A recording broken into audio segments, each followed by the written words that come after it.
Sahabat, warisan budaya lama, produk budaya di masa lampau dapat kembali populer, dapat kembali relevan jika ia diadaptasi dengan teknologi masa kini dan diterjemahkan dengan menggunakan mindset masa kini.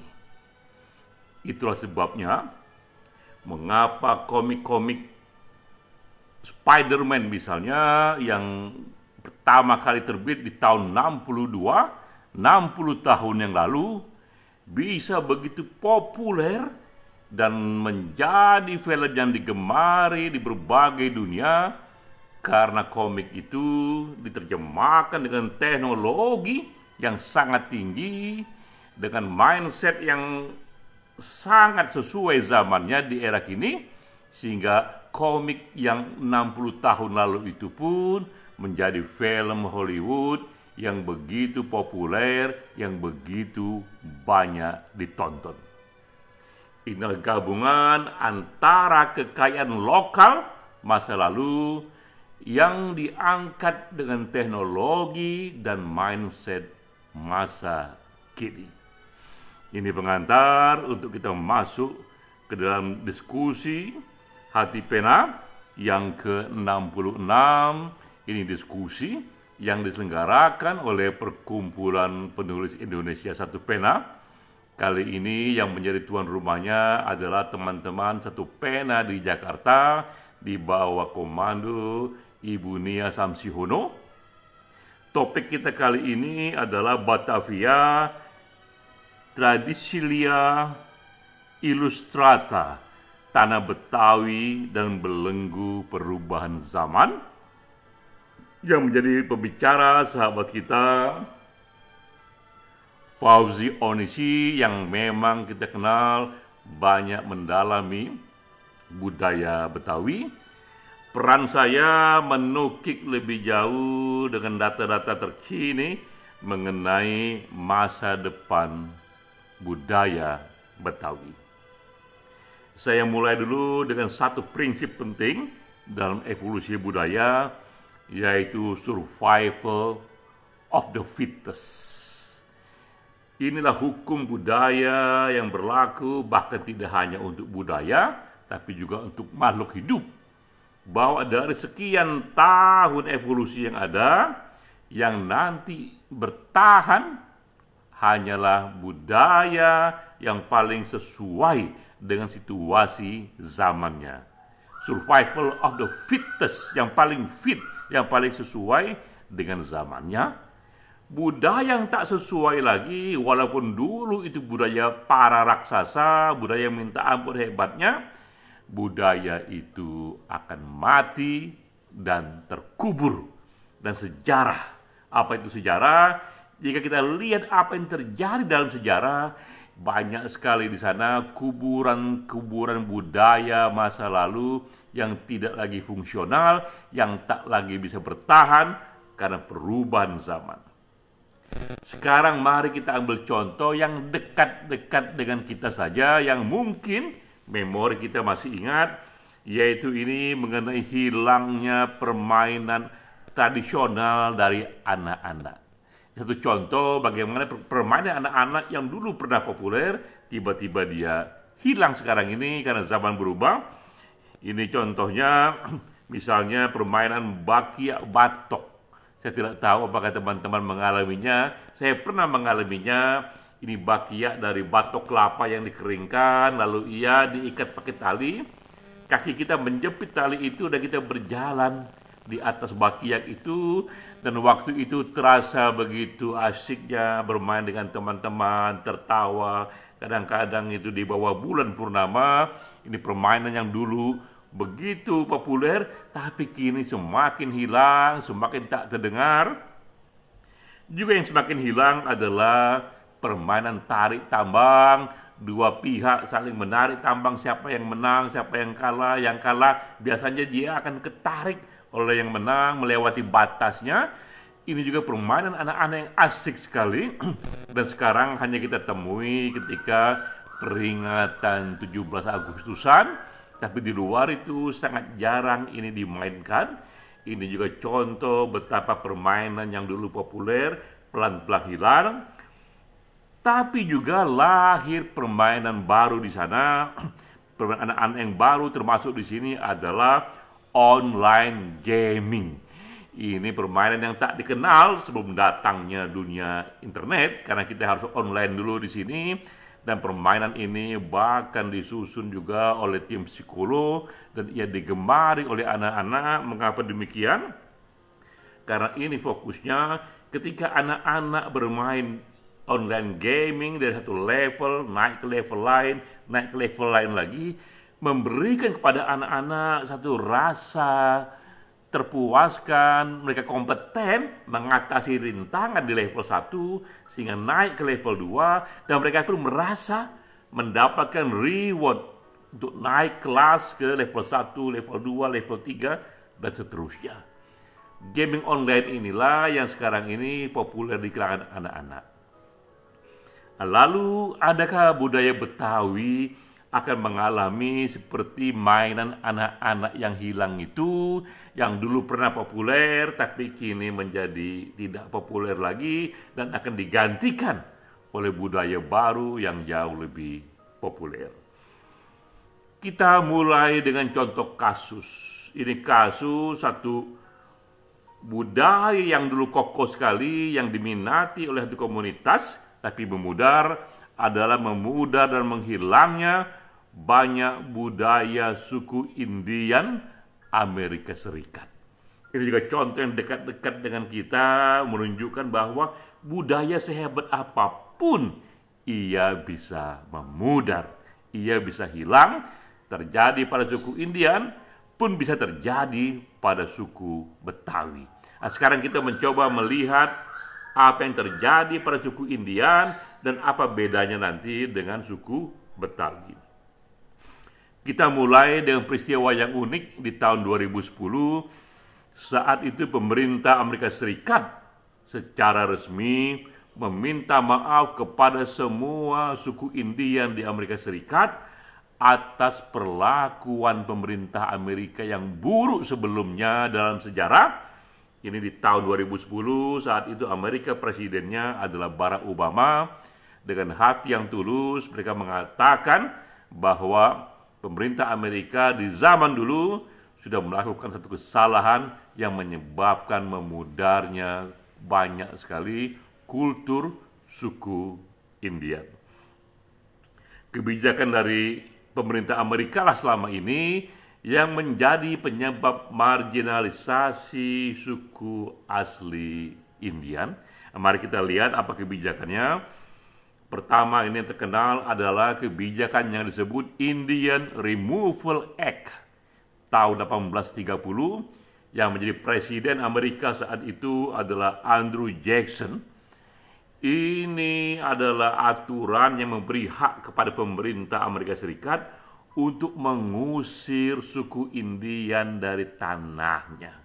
Lalu tanah inilah kemudian direbut oleh kulit putih pemerintahan Amerika Serikat. Ini terjadi dalam sejarah. Lalu kemudian anak-anak Indian itu dimasukkan dalam boarding school, dalam pendidikan formal suku Indian. Mereka pun dipaksa untuk berbahasa Inggris dan dilarang berbahasa suku asli. Ada upaya sistematik di sini yang pelan-pelan memisahkan anak-anak suku Indian dari kultur tradisionalnya. Dalam boarding school itu kemudian juga memang ada upaya pemerintah Amerika untuk mensekolahkan anak-anak suku Indian, membuat mereka saat itu dikatakan harus civilized, disivilisasi, harus dibuat masuk ke dalam peradaban maju. Salah satunya mereka dipisahkan pula dari keluarganya, dipisahkan pula dari tradisinya untuk dibentuk dalam tradisi baru. Dan suku Indian dipaksa apa yang disebut itu dibaratkan, di-westernized, di-westernisasi, cara berpikirnya dibuat mirip dengan orang-orang western, bahkan agamanya pun juga, agama lokalnya pun juga dilarang, dan dipaksa mereka untuk beragama Kristen.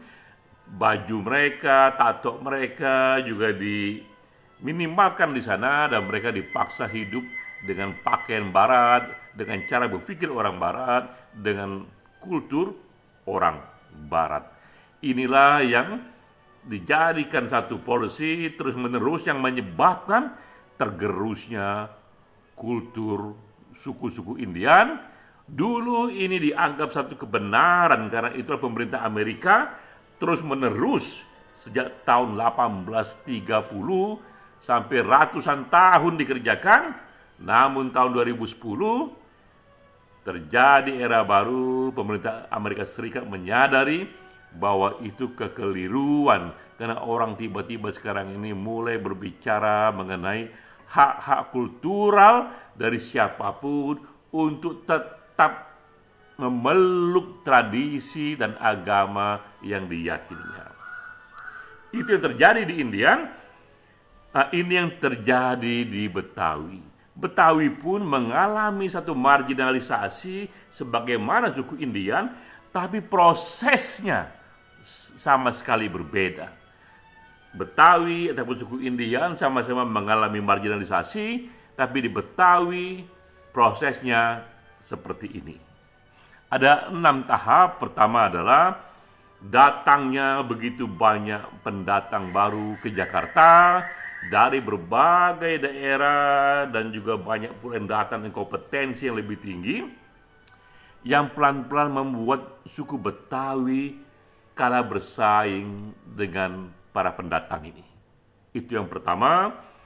Kedua, kemudian ini ibu kota Jakarta. Pembangunan di sini jauh lebih cepat, jauh lebih masif dibandingkan daerah lain. Akibatnya juga begitu banyak lahan-lahan suku Betawi yang tergerus. Pemukiman Betawi pun semakin terpinggirkan karena terjadinya pembangunan ibu kota yang masif. Ketiga, kemudian pelan-pelan banyak sekali orang Betawi menjual tanahnya yang luas itu.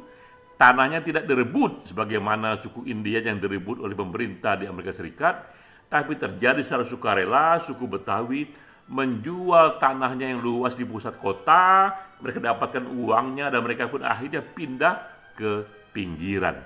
Itu pula yang membuat suku Betawi semakin tergerus, dan mereka menjual tanahnya dalam rangka survival untuk hidup. Keempat, ini yang terjadi juga, makin lama suku pendatang makin kompeten, makin tinggi pendidikannya, tapi pendidikan formal rata-rata suku Betawi tak mengalami kenaikan signifikan, padahal pendidikan di era ini menjadi instrumen dan alat kemajuan yang maha dan sangat penting sekali. Kelima, kemudian ini orientasi budaya kultur di Jakarta, di Betawi. Kultur mengaji dan bela dirinya begitu kental, jauh mengalahkan kultur entrepreneurship. Tak ada yang salah dengan kultur mengaji, tak ada yang salah dengan kultur belajar bela diri, tapi jika ini terlalu dominan dan membuat mereka melupakan salah satu instrumen penting untuk survive di era ini adalah entrepreneurship. Dan itu yang terjadi. Banyak sekali penduduk di Jakarta ini, Betawi ini, yang kemudian tak lagi dilengkapi oleh satu kultur entrepreneurship, karena mereka pun juga terlalu mendalam masuk ke dalam kultur lain, kultur mengaji dan bela diri. Dan keenam, ini juga yang menarik dari jenis usaha yang dipilih oleh banyak kawan-kawan kita suku Betawi. Mereka lebih banyak memilih usaha yang mudah saja, yaitu menyewakan tanahnya, punya tanah disewakan lalu mereka hidup dari uang sewa itu, atau menjadi pegawai, ketimbang mereka masuk susah payah bertarung di dalam dunia industri yang mandiri, tapi jika berhasil mereka bisa menjadi besar sekali. Inilah 6 tahap yang membuat kultur Betawi pelan-pelan juga mengalami marginalisasi, sebagaimana juga suku Indian, walaupun dengan proses yang berbeda. Lalu bagaimanakah masa depan budaya Betawi? Jika tak ada satu perubahan signifikan, bisa kita katakan budaya Betawi akan tetap hadir, tapi ia lebih karena dirawat dalam rangka kekayaan budaya nasional, namun tak lagi budaya itu memberikan kontribusi signifikan kepada kemajuan budaya global.